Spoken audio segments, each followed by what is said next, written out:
Hello and welcome to the session on performing brake service procedure. By the end of this exercise, you will be able to inspect the brake shoe and lining for signs of wear and drill out the old rivets for removal. To replace the old lining with a new one and secure it in place. Identify the parking brake lever, ratchet and cable components. Evaluate the importance of proper garment installation and application of specified grease.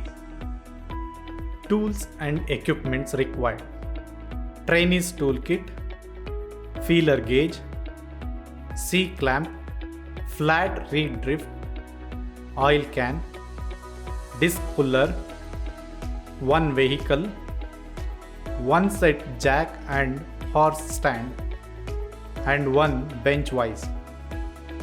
Materials required: cleaning solvent, brake liner, cotton waste, grease, oil seal, cotter pin, kerosene, sandpaper, wheel chalk, brake fluid, brake pad, rivets, and brake shoe retainer.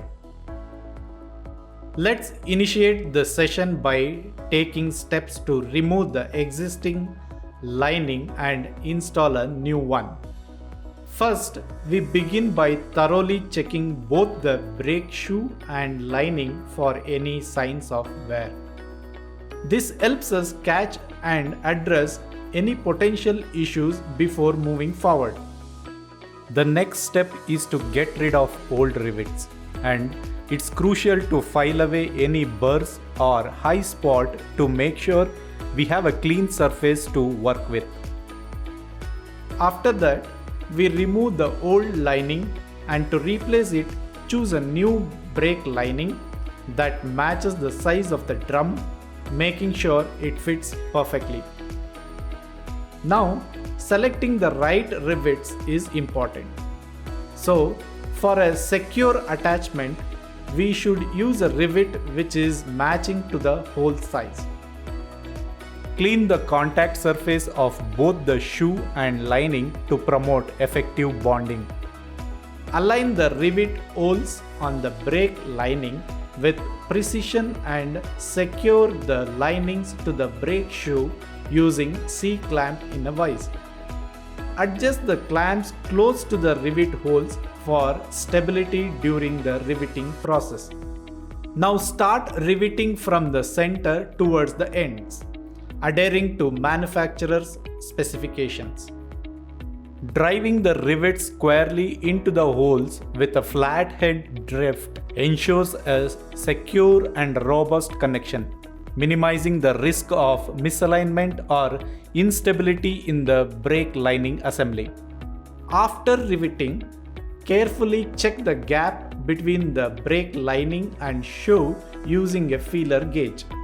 This step is crucial for ensuring the right spacing between the rivets, which is essential for the brake system to work correctly and safely. Finish the procedure by carefully filling both ends of the brake lining. This ensures smooth, curved surfaces, contributing to the braking system's overall functionality and durability.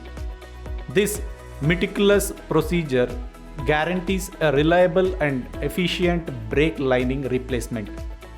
Next, let us look at the comprehensive guide to parking brake maintenance and adjustment. The parking brake, also known as the emergency brake, plays a pivotal role in keeping the vehicle stationary, reducing stress on the transmission system and contributing to overall longevity. For adjusting the parking brake cable, first we must dismantle the braking box. Start by removing the console box.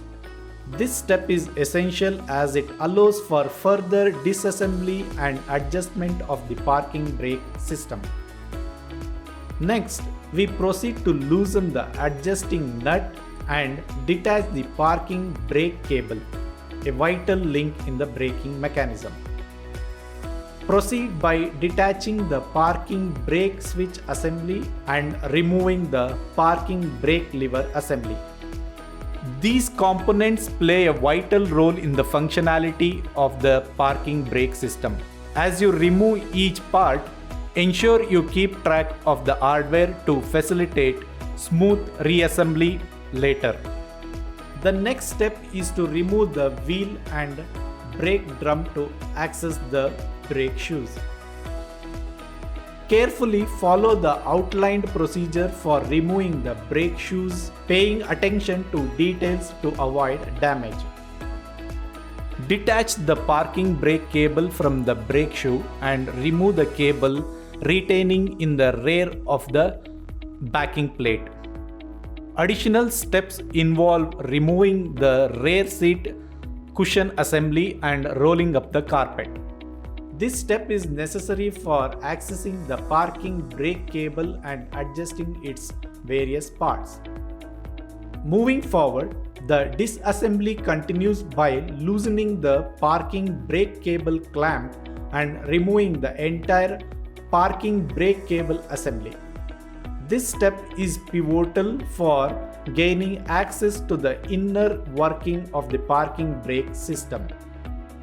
Now, inspect the parking brake lever ratchet for wear and check the parking brake cable for any signs of frying or damage. It is crucial to ensure that each component is in optimal condition for the parking brake system to function effectively. Check for left and right identification marks on the parking brake cables and install them accordingly. This step is often overlooked, but it is essential for maintaining the correct operation of the parking brake system. Moving on to the adjustment phase. Shift the adjust lever all the way back when installing the shoe-to-shoe spring. Install the grommets as directed. Apply a coating of specified grease to the sliding parts of the ratchet plate and ratchet paw. After installing the cable adjuster, proceed to adjust the parking brake lever stroke. This final adjustment is critical for ensuring the proper functioning of the parking brake system. Let us recap this topic. In this topic, you have learned that selecting the right rivet is important for a secure attachment. We should use a rivet that matches the hole size. After riveting, carefully check the gap between the brake lining and the shoe using a feeler gauge. Check for left and right indication marks on the parking brake cables and install them accordingly. Hope you have clear understanding of this. Do this exercise with the help of your instructor. Thank you.